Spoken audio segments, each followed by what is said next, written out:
Hi, everyone. I'm Nate Scheer, your host, and welcome to MindForce, a podcast where we dive into love, life, and learning because your mind truly matters. Today, we have Mariah Pettry, and we'll be talking about trauma, addiction, and most importantly, healthy relationships. So, Mariah, I'd like to give you the floor for some opening comments. Tell us a little bit about yourself. Yeah, sure. So I am Mariah and I'm a wife, a mama of two. I'm currently going to school to be a therapist and I have some minors in marketing and sales. And I have 7 years sober from heroin. I was homeless and lived on the streets for about 5 years. I went to 26 rehabs, 12 overdoses, and I'm still alive and kicking. Wow, those are some impressive numbers, but not quite in the right way, but impressive all the same. So I'd like to open the floor and see if you had any questions for me before we start on the interview. Hmm. So before we kind of began, we were talking about how you've moved around. And I kind of want to know what that did. Has it built you up like mentally and has it helped you? Or is there times where it gets like a little bit hard to move every time? So yeah, that's a really good question. I think the military as a whole, being active duty and moving every couple years, has really built up a lot of resiliency in me.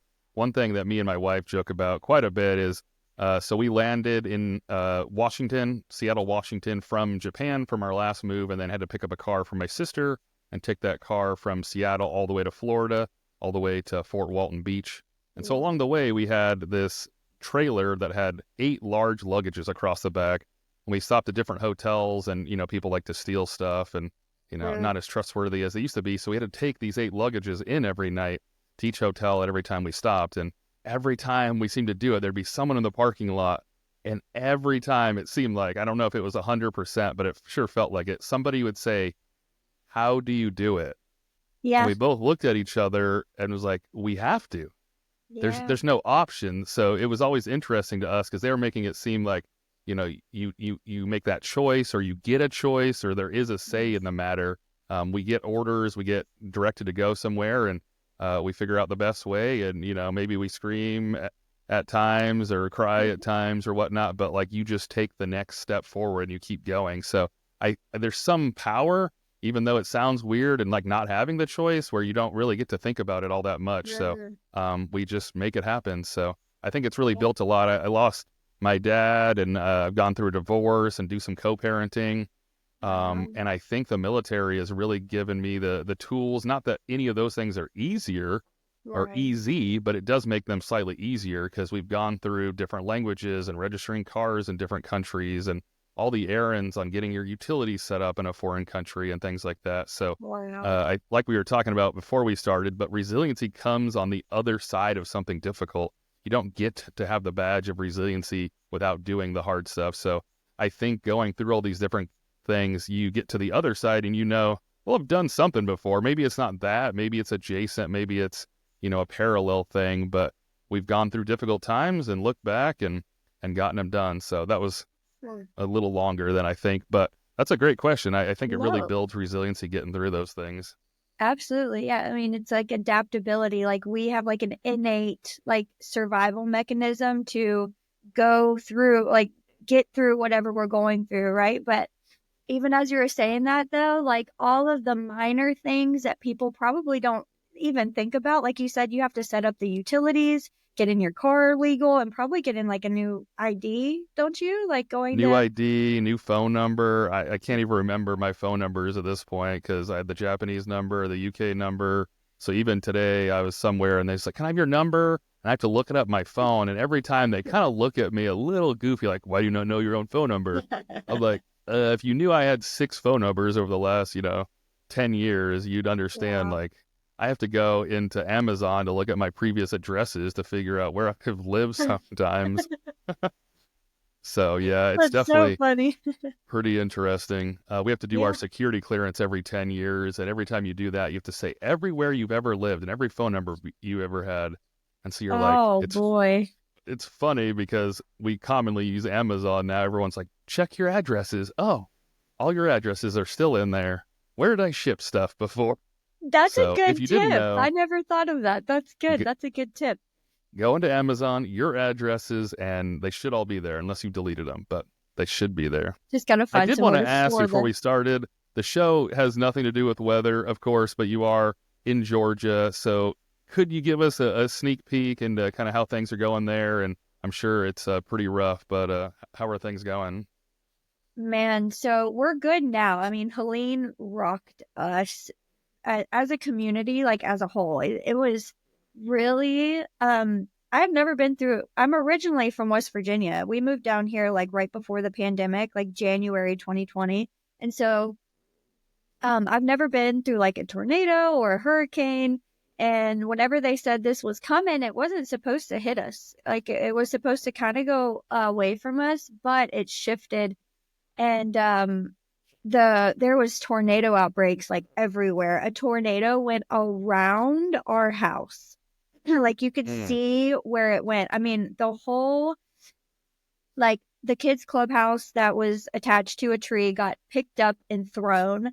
My greenhouse was done, the chicken coop was done, but the chickens were safe and the Mm. ducks. So like they stayed grounded. I'm grateful for that. Just little things like, but it didn't touch the structure of the home, thank God. Like that was the biggest thing was the wind.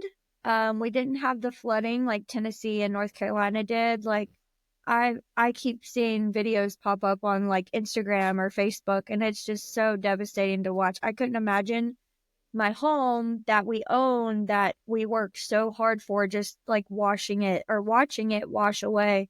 There was no gas anywhere. There were no generators.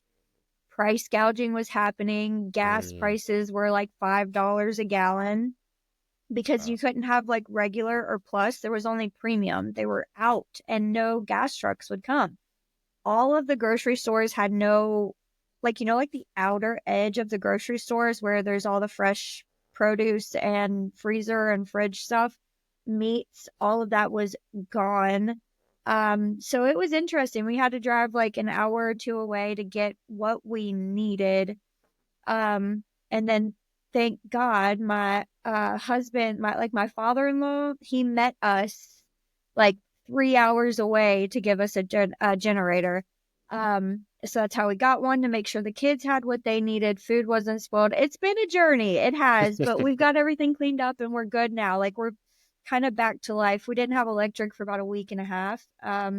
So yeah, it was interesting, but we made do. So That's wild. I was out in Guam when Typhoon Dolphin came through and I lost power for like 9 days. So that's my only experience without having power in that tropical environment where it's like high humidity and high heat. I think I ended up dragging my mattress out to the back patio just to get some fresh air. And I woke up covered in bug bites. So it was like one or the other, covered in bugs or yeah. but I did want to ask, you had talked about like that survival instinct and things like that. Are people coming together to help each other and stuff like that? Yes. So we have like, I highly recommend that even if you don't have like any, like natural disasters that have happened, there's Facebook groups for these small communities. And I went and like everybody's updating you for one. For two, there's people like, hey, they're giving out MREs, they're giving out tarps, they're giving out water and ice. And so, that was extremely helpful. The National Guard, I believe, came down here. But they were really busy and they couldn't take it to these really small communities, where some people couldn't afford, gas to drive 2 hours away to go get gas or to go get food. And there's children there, there's pregnant women, elderly, disabled, so me and my friend and a bunch of other people, it wasn't just me and her, there was a bunch of other people saying like, hey, does anybody need anything extra? We can bring it to you, we can drop it off. And so yeah, we all really, it was, and I didn't really know my community before this, to be honest. I'm kind of a homebody. So I got to know a lot of people and the community really came together. It was That's good. It's good to hear they're coming together. So we'll transition over to trauma. We'll move on from hurricanes, but it is really interesting to hear how all that's going. Hopefully everyone's safe through this next one as well. Hit Tampa pretty hard.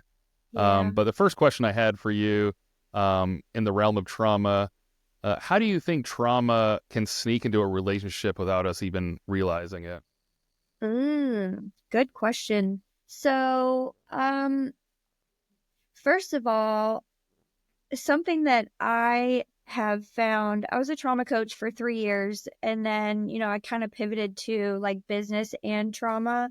Um, but something that I've noticed within all of my clients and based off of all the research that I've done is that our emotional maturity, so not our maturity or like obviously how grown we are, but our emotional maturity, our reactions and our behaviors, um, are stuck at the age where we had our first big T trauma. And so our reactions in our relationships, the behaviors, and, certain things that we can't control, like almost like temper tantrums in our own little ways. I think that is what really happens in relationships. If we get into an argument or just little nitpick things, I think those things after a while can kind of build on top of each other and really eventually do some damage, especially if um, one or the other, one, like the husband or the wife or the friends, aren't willing to work with each other. Does that answer your question? Yeah, that makes sense. I'll kind of expand on it a little bit. How have you Mhm. noticed that unresolved trauma? How does it shape the way people act in the relationships? Do you have any examples that aren't obviously sharing anything, but Yeah. Um, so wait, what? So say the question again. I lost so it. that unresolved trauma, how does that show up in how they act to the relationship, the things they do to their partner? Can you give any examples of that? Oh yeah.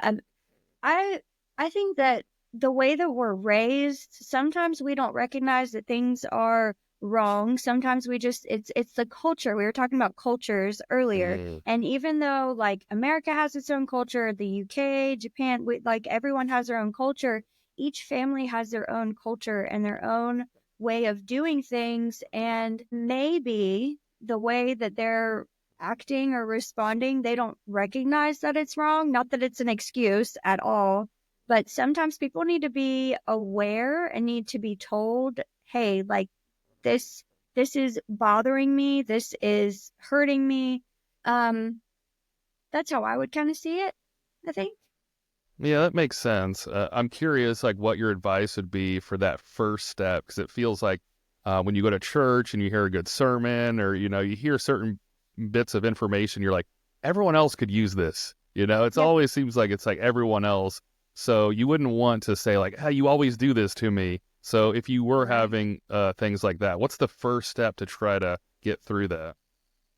Yeah, so the being comfortable, I mean, being able to be comfortable, you should be able to talk to your partner or your friend in a comfortable way without thinking, "Oh God, this is going to escalate. Oh no, this is going to be bad." If you don't feel safe and secure in that situation and speaking to them, there's a red flag immediately. Like, but it's not always good to point the finger and say like say it in a mean way. There's a loving way to go about everything. Like there's a way that you can work things out in a way that doesn't escalate the situation. It doesn't hurt the other person. It just makes them aware of it. And so maybe in a like a love sandwich, like this this is or hey, the other day whenever we were doing this, I remember you said something to me and it may not seem like a big deal, but for me it was, and it hurt me a little bit. But I love you. Is there any way, I don't know, like some kind of like you gotta like love on top, let them know the issue, love right after. Does that make sense? Hmm. And there's just a Yeah. way to go about it instead of trying to point it all at them and make them feel because a lot of people will shut down if they feel defenseless or like they're a problem. People, my husband's kind of like that. He'll take things personal, and so our relationship is kind of different though in a way that we joke a lot and we may argue, but we'll blow it off for a little bit, know that we need to go our separate ways for just a few hours or something. And then we'll come back together and we'll like laugh about it and everything will be fine. But I recognize not everybody's like that. Um, so yeah, that kind of went that way. Sorry, but that's kind of what in my mind. Yeah, I think that makes sense. I heard Simon Sinek, he talked about it once, and he said if you mention three things, no matter what the order is or whatnot, if you mention the three, confrontations will always be better. I guess all the science, the research and whatnot. And it's what you've done specifically. So you got to avoid the always and the nevers because that's not Mm, specific. You never take out the trash and things like yeah, that. You just like you said, like, hey, last Wednesday this occurred. So you could be specific with that, how it made you feel, which you just touched on as well. So that brings it back to the person instead of kind of pointing it the other way. I felt this way, and there's really nothing the other person can do too much with that because it's how they feel. And right. then the last thing he says is what will happen if it continues. So he ends with, Mm, if you continue this, I'll, drive farther away. I'll lose respect, whatever that impact is. And then you just stop. And he said, you can repeat it again, but don't say anything else and then let it be. And then the person mm, has to, identify and process that. And they could either, change what they're doing or they keep doing it. But the boundary of, saying what would happen if it continues, then yeah, unfortunately that outcome has to come. But I like that. It's two of the three were definitely there in your answer. So I that think was that's really good. really I good. don't Yeah. think I've ever heard that. That's good. Yeah, being specific and how it made you feel, I think, are super important. And that last one's just there. Hopefully, the person does try to help. But if not, I mean, you have to continue that boundary. So, which Yeah. leads us into the next question. The question I had moves into the addiction portion. So, someone that is recovering from addiction, how do you set up boundaries with that person without like cutting them off completely and feeling kind of guilty that you've cut them out? That's Healthy boundaries. yeah. So this is going to sound harsh. But as far as, what happened with me, my family had like I had lost guarded like my lost custody of my son during my addiction. And so the only times that I got to see my son was whenever my mom and my grandma were around. That's mainly who I had in my life during, my like 10, 15 years of or 10, 11-ish years of addiction. And I would steal from them. I would always ask them for money. And whether I said it was for gas, whether I said it was for cigarettes or whatever, I would go and run and go buy dope with it. So you can never, the first thing, first and foremost, never, ever, ever, ever cash. Never give money. That is the first boundary. Absolutely. Because it doesn't matter what they say it's for. If they need a light bill paid and they have their children with them, still, then okay, I can pay it for you. What's the name of the company? What's the, things like that. But even that to it, like if they're asking, can you pay my light bill? Can you pay my water bill? Can you give me gas? Can you do these constantly is totally unhealthy and they're taking advantage. What needs to happen ultimately is they really need to fall flat on their face. And I know that sounds so harsh. It does. But it's the absolute truth because as long as they're comfortable and as long as they have everything that they need, they're not going to have any reason to turn around and change. This is comfortable. I can keep doing this. Like I have everything that I need. I have shelter, food, water, whatever. My family, I was not allowed at their homes because I kept stealing from them, even sentimental items at one point, and it breaks my heart looking back on it now. And I don't even recognize that person that I'm talking about whenever I talk about that. But anyway, so they eventually they didn't give me money. They didn't really help me with much. Sometimes if I said I was really hungry, they would like send a pizza to the abandoned house I was staying at or wherever I was, occasionally. Um, and then they moved away. So I was there by myself and rock bottom hit, then the trap door fell through, another rock bottom hit, trap door fell through. So the boundaries are no money. Absolutely not. You can love them and you can talk to them and you can support them. Um, let them know that they are loved because in that moment, no matter how angry, frustrated, like they've lost like all respect for themselves. So no matter how they're acting, like you can never go wrong with answering people in love. Like you can never go wrong with that. So all they really need is like encouragement, support, and other than that, I think that that's all that it needs to be. Because if you keep giving them things, like I said, the comfortability is going to stay there, and they'll run with that. Yeah, that makes sense. I have to ask, hopefully not too personal, but listeners that are out there like, I would never do heroin. That's too far of a bridge. But could you walk us through how, the trauma and how you got to that point? Yeah, sure.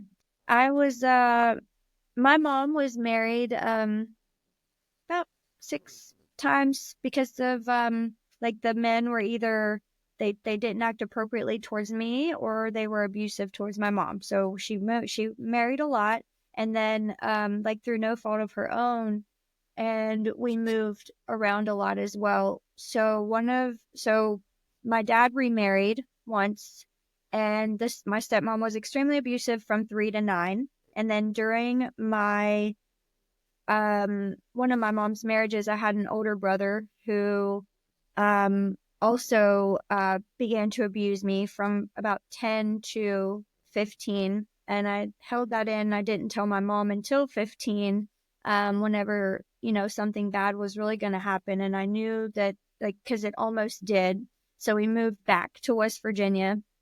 But from 12, like at 12, I started drinking and smoking, like just, with my older brother or stepbrother. And so whenever we moved back to West Virginia, the people who were smoking and drinking were also doing small pain pills at Mm. parties and things. And so I would do it, and I got addicted around 16 maybe, and I was doing them, and I like had to have them at this point.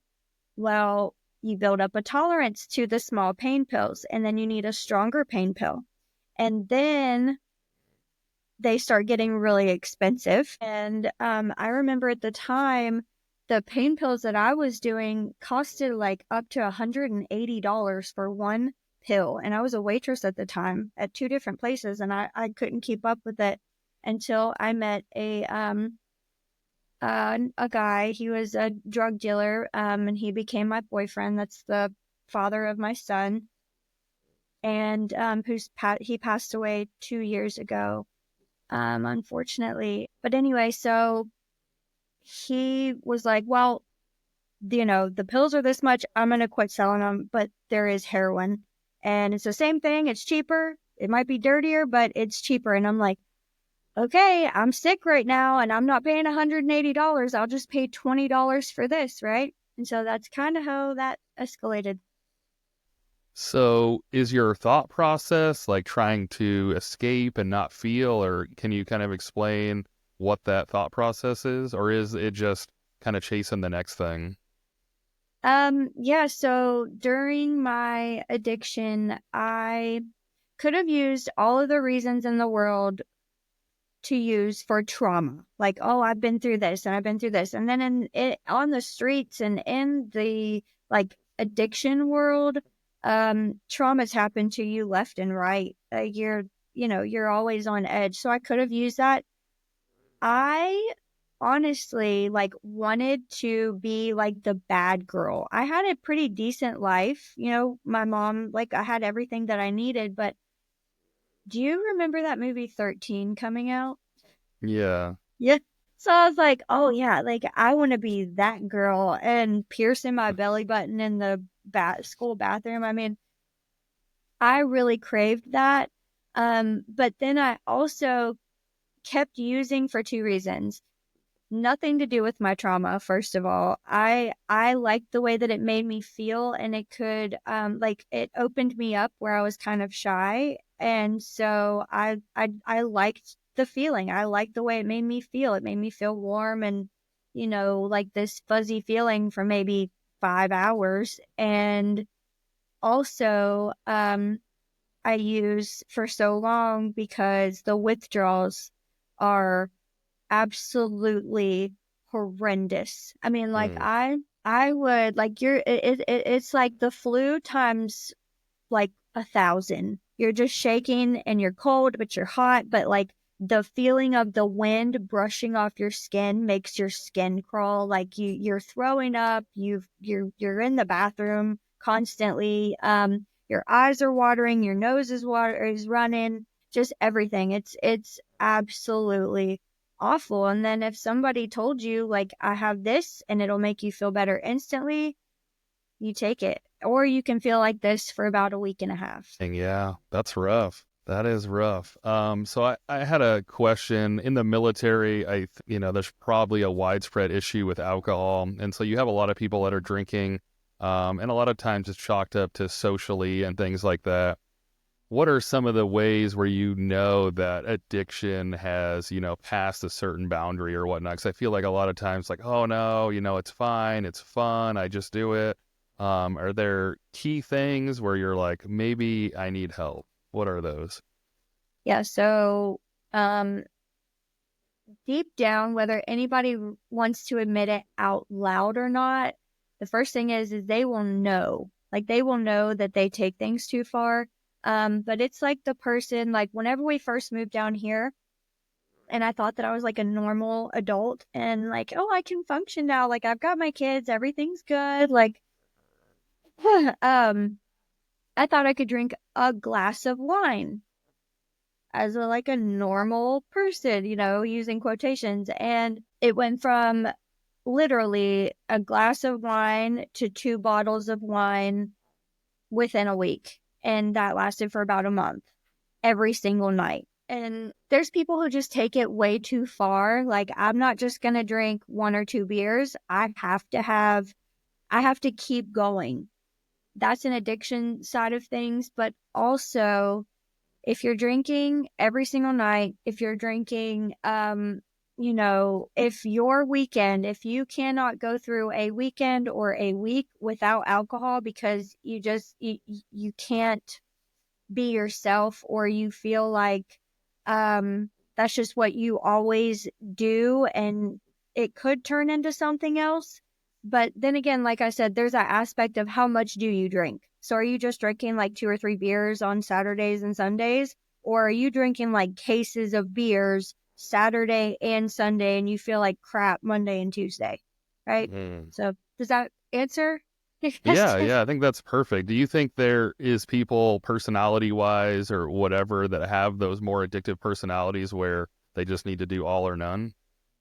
Um, Yeah, Or do I you think think, it's in our genes. yeah, I think that alcoholism and addiction, which, addiction, alcoholism, it's the same thing. Any addict can become addicted to anything. Um, and so it comes down like from the generations. I really do believe that it's just something where we don't get enough dopamine that just mm, runs through our genes. And as soon as we feel that rush of dopamine that we've never felt before, that like neurodivergent people maybe have from simple little things, I think I think it runs in the veins, and you've got to kind of like a generational curse kind of you've got to stop it, or it's going to continue down the line. that makes sense. So when you were, going through that process and things like that, you started to talk about the trap door. But what was the actual pivot point where you were at the bottom and needed to get help? Yeah, so I was homeless, but I was also a prostitute for about 5 years during my homeless stint.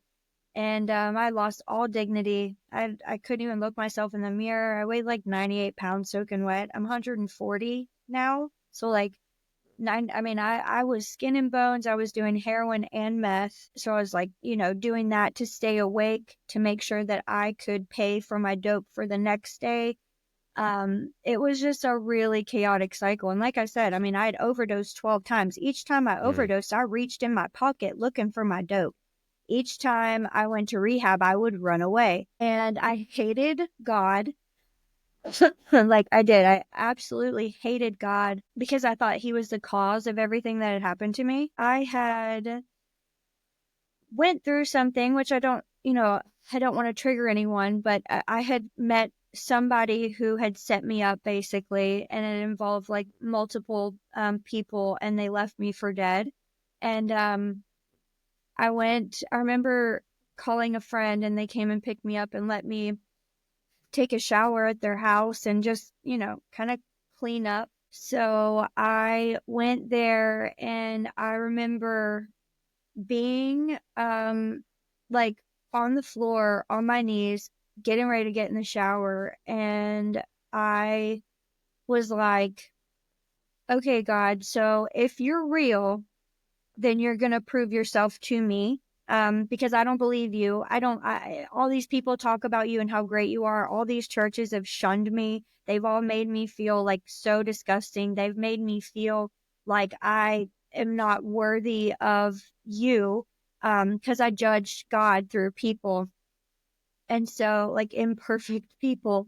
But I said, if you're real, you're going to get me out of this. You can prove yourself. And if you do, I will be a soldier for you. I'll go to war. I'll do whatever it is. I don't care. Like, just tell me, but that's if you can get me out of this. So let's see what you're made of. Like, it was my last hope. I was so angry. I know I'm like all bubbly and cheery, like, now, but I was like oh gosh. I mean, I was just an angry, angry soul for a very long time. And I wasn't mad at anybody else necessarily.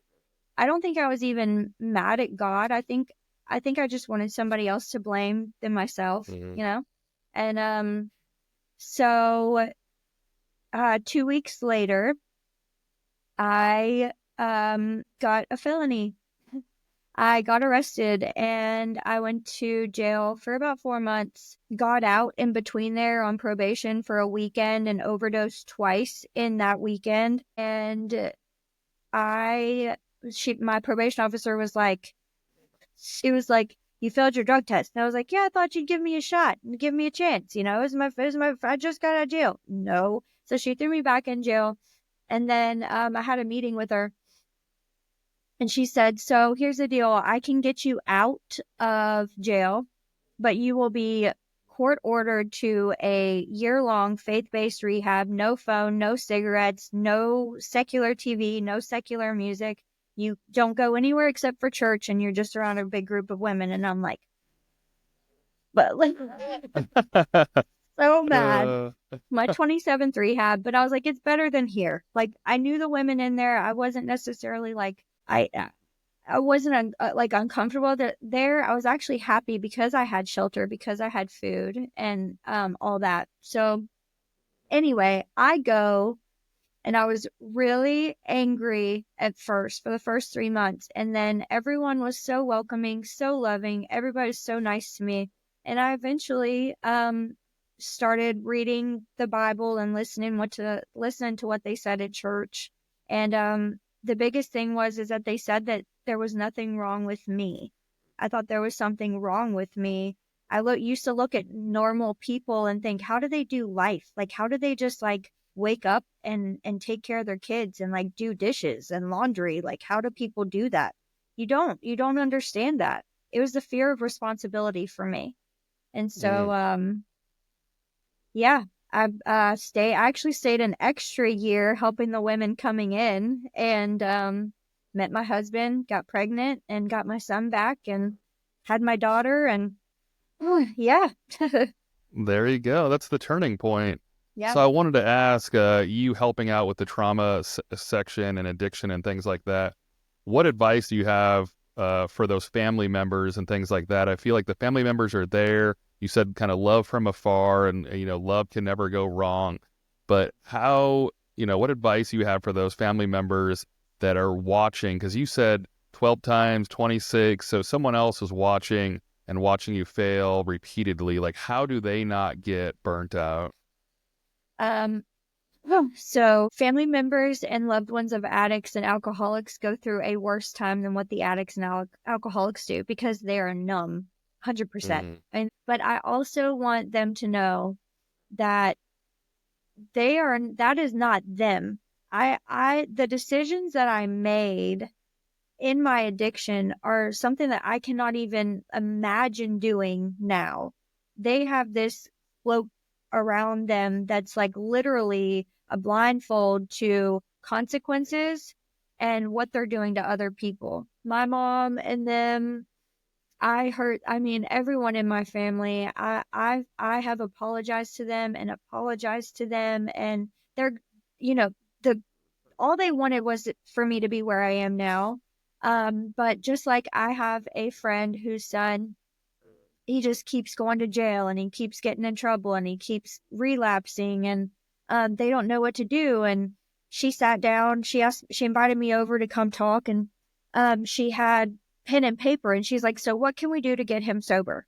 And I'm like, "So here's the thing. We have no control."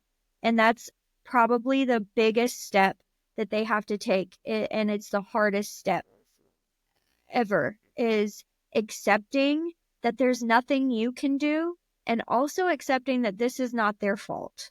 This has nothing to do with them. It isn't their parenting. It isn't a result of anything that they have done wrong. Because like I said, I will probably be the only person to ever admit this, but I got high because I wanted to. I enjoyed it. So I went through trauma in my life and as a young child, but that is not the reason I got high. I wasn't even thinking about that. So yeah, so the, accepting that there's not really much that they can do to change them, even though they wish they could just like shake them back into like, like just get it. And until they finally hit that breaking point of I am willing to do whatever it is. I don't care what it is, I'll do it. That's the complete surrender. That's whenever they'll change. And there's nothing anybody can do, unfortunately. I That's hate tough. that's a bad answer. I'm so That's sorry, tough. but it's the truth. No, no, I completely agree. I know I've had a couple episodes, and we had talked on person making the choice themselves in multiple different episodes. So, I mean, that comes up kind of repeatedly.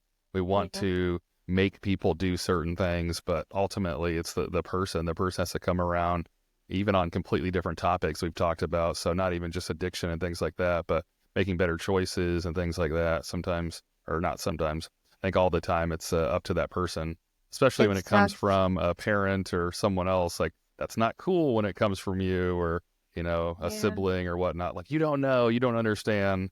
Yeah. But yeah, it is kind of interesting. I wanted to ask, in trauma and addiction, have you seen that lead to codependent relationships? 100%. Because we're codependent on I'm sorry, go ahead. No, no, you can go. Um so you mean like trauma and addiction combined and then go into relationships, or Either or, just how that dependency, because you had kind of talked about cycles. And so another question I wanted to ask was kind of getting out of that cycle. So you have the boyfriend that is the drug dealer and he's supplying, and, they kind of has a whole nother cycle, even though we're talking about the overall cycle of addiction.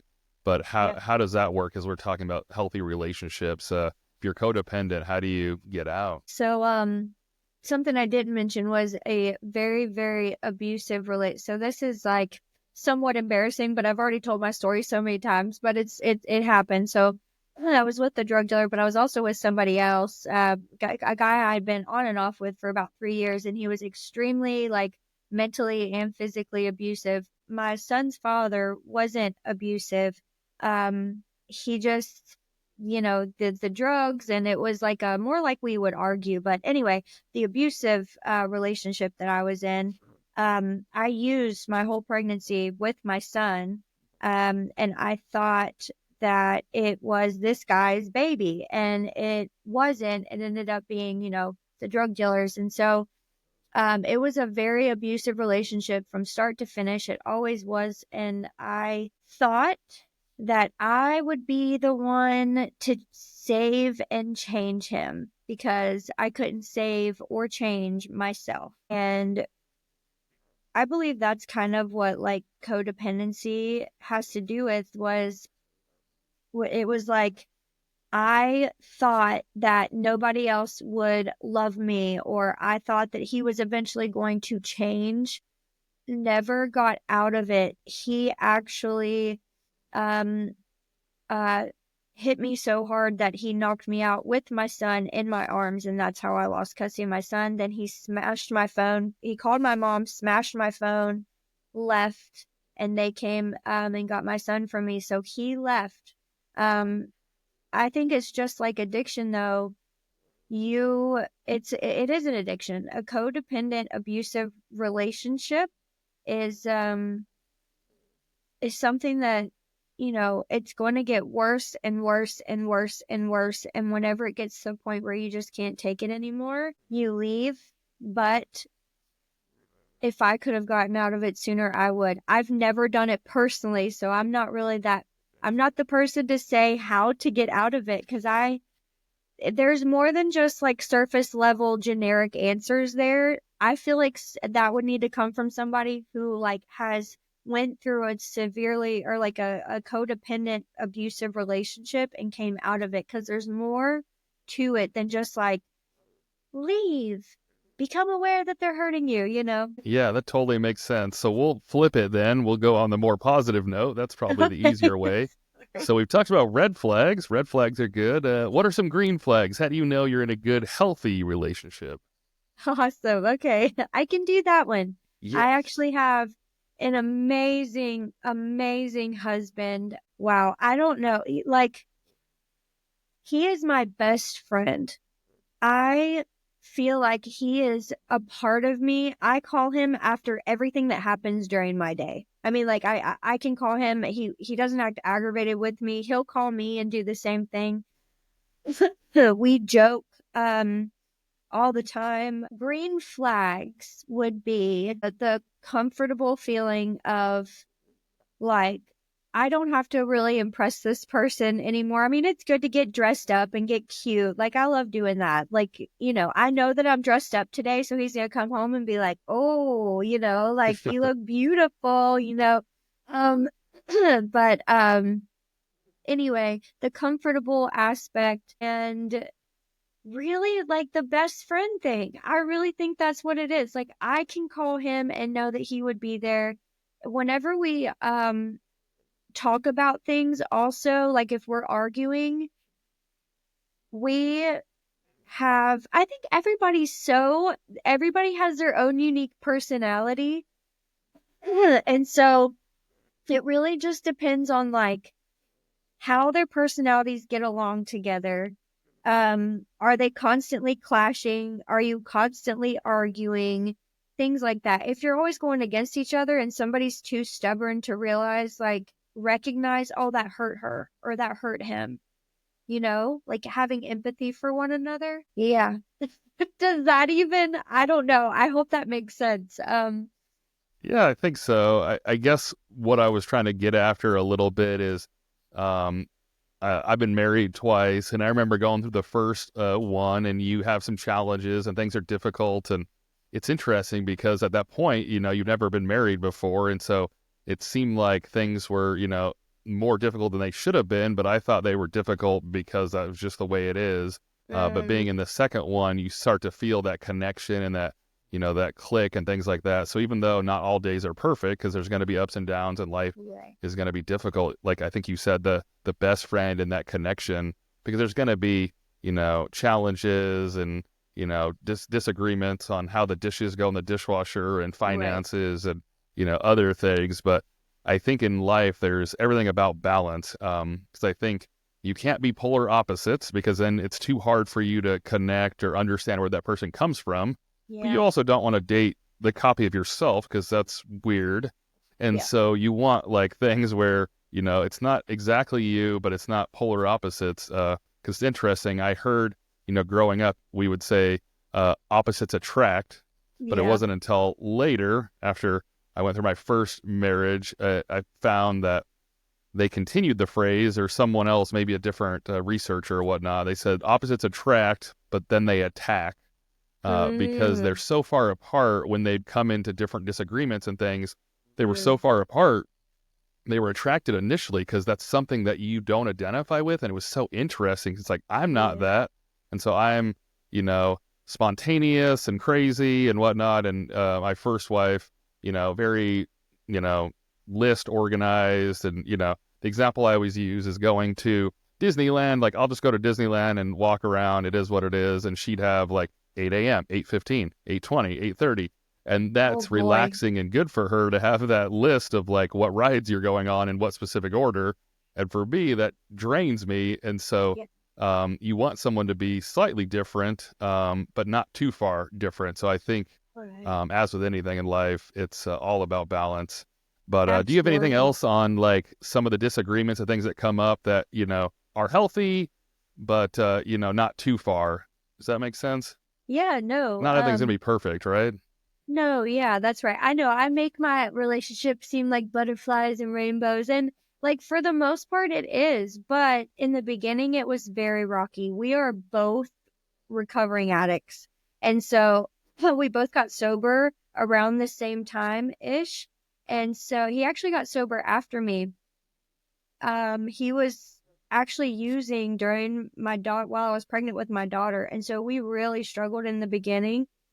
So those disagreements, divorce is so easy to come by nowadays. And I swore that, after watching my mom go through relationship after relationship, that I really, once I got married, I'm staying married. I joke with my husband all the time. I'm like, well, you're stuck with me now. Like, if you leave, you know, I'll get your life insurance money. But I would never, you know what I mean? So, but there is disagreements and there is things that you're gonna disagree on, but it's about overcoming that and trying not to make it such a big deal. But that is so true. We look for the things that we're missing in ourselves sometimes in our partners. Um and so when women crave love and men crave respect, that's, what psychology kind of teaches. And so being appreciative of what each other does is something that I found really helps our relationship. But if he was he's like super anxious and I'm the calm, annoyingly optimistic one. Like, so we do balance each other out. It is good to have to balance each other out, right? Yeah, that's so funny. I used to hear, how come you're not worried more? I was like, I don't know. Is your I, wife s- anxious? yeah, Yeah. yeah. More so than me.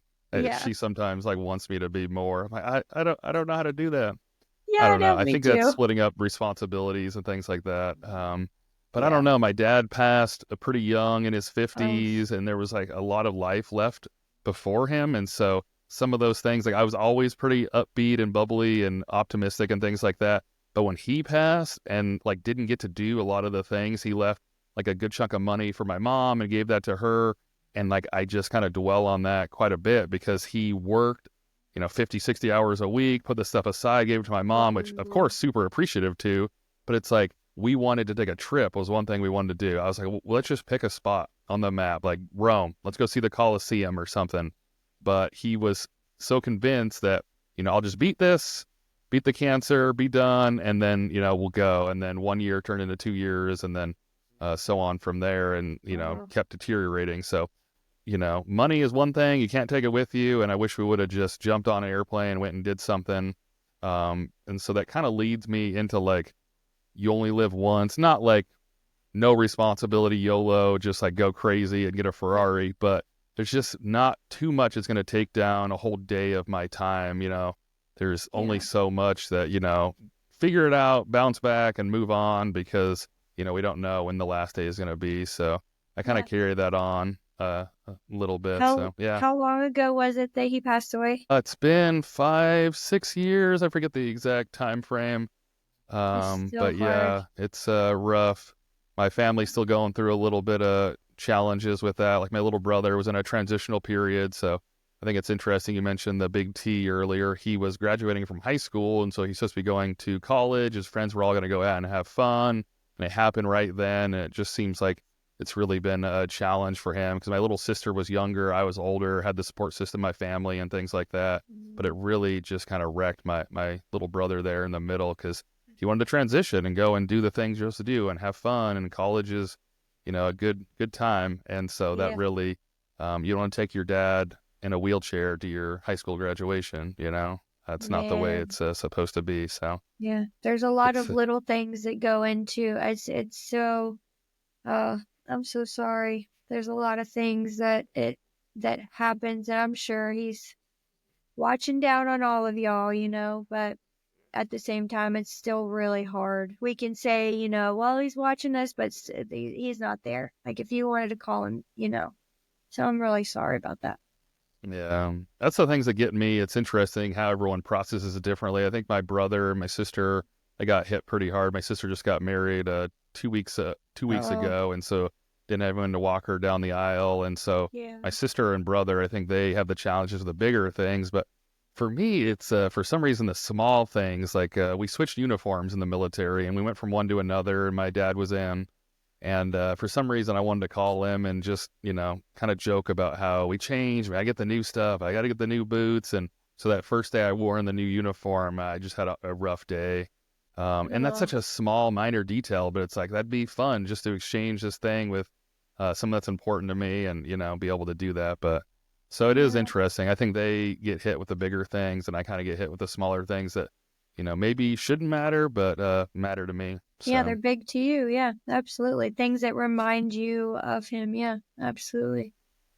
Yeah, it's interesting. I lost my grandpa too, and I wrote this up on Facebook because it was so interesting to me. I sat in a dirt field with him in this old, I think, Nissan truck, and he taught me how to drive stick. And so we sat, and he would not let me leave first gear. It was roll the car, stop for, I think, hours, like an hour, 2 hours. It was quite a while. I didn't get to do second, third, fourth, like none of the fun ones. And we'll figure out how to Oh, roll the car because that's the hardest one. And yeah. so I was living in Japan. I got a new car for myself, and it was a stick shift. And I was driving on my way to work, and just a waterworks. I just started crying and Oh, had this huge, overwhelming outpour of emotion because yeah. I thought back to him spending his time and effort to teach me is now something that I enjoy. I love shifting through the gears and pushing in the clutch and these things. And I wouldn't have had that if he didn't sit on some dusty field in the middle of Northern California teaching me in this truck. And so it's interesting because, yeah, I do kind of get hung up on those smaller things. But at that point, I mean, I don't know what the years are, but I mean, he had been gone for 15, 20 years. I mean, quite a while. So Wow. sometimes it sits in dormant and, I never really thought about it. But that day I hit the parking lot at work and, yeah, it was rough. It Yeah. was a downpour, Yeah. the little Our things. brain, our brain will release memories and things to process the trauma um whenever it feels as though we're in a spot to process it. And so at that time your brain's like, here's this, here's this memory. And then that was the healing from it. You didn't shake it off or whatever. You let it process. So that was good. That was good. It's, Interesting. I did not you think about listen. that. Yeah. Yeah, great people. So last question I got for you. Where do you see the role of forgiveness, either self-forgiveness or forgiving others in trauma and or addiction? I think there are two types of people. I've noticed it, whenever I was at that rehab, because that's whenever they were first coming in and they were first really, really dealing with some of the most, I mean, they're coming straight off the streets, straight from prison. Prison is its own world. Um, but they're coming in and there's a lot to process. Some of them really, which is like me, this is kind of like the first type of person. I really struggled with forgiving myself. I can forgive others easily. And I've been taken advantage of for that. And I'm I have people pleasing tendencies. However, I struggled with forgiving self. But then there's other people, like my husband, who hold grudges and they really struggle with forgiving other people. So there's two different types. It just really depends. And it doesn't matter the level. I mean, I've seen severe levels of like PTSD and CPTSD, where they still struggle with forgiving themselves and they don't even care about those other people. It's forgiving themselves. And then again, there's some people who they don't have a problem forgiving themselves. They have they can do that. That's fine. But trying to forgive other people and what they've done to them is also really, really difficult too. So two different things. Interesting. Yeah, I could definitely see that. So we're wrapping up. I wanted to give you the floor to close out. What is the biggest takeaway for the listeners today? Ooh. So I feel like um we touched on a bunch of trauma and then addiction. I feel like a big core of it was the addiction aspect, and how, you know, there's family members and loved ones of addicts who really struggle with watching them go through it. Um, that's what's biggest in my mind right now, anyway, from as I'm looking back. And I just would love to let them know once again that there is nothing wrong with the way that they did anything. They didn't do anything wrong to them to cause them to be this way. And then to try love them from afar, but also accept that there's nothing they can do. And then there's also, we talked about the relationship thing too. And I feel like I made my relationship beautiful. But we have worked really hard to get to this point. So as long as both parties are willing to really work on it and stick together, and you love each other and there's that a beautiful friendship there, then keep trying. And I think that's it. Perfect. Well, Mariah, thank you for coming out. I hope you had a good time. Yes, I really enjoyed it. Thank you. I'm so Awesome. honored. So I'd encourage you listeners out there, share your thoughts and questions on social media. I got the Facebook page. There's a Buzzsprout for audio, YouTube and TikTok for videos. I love you all. See ya.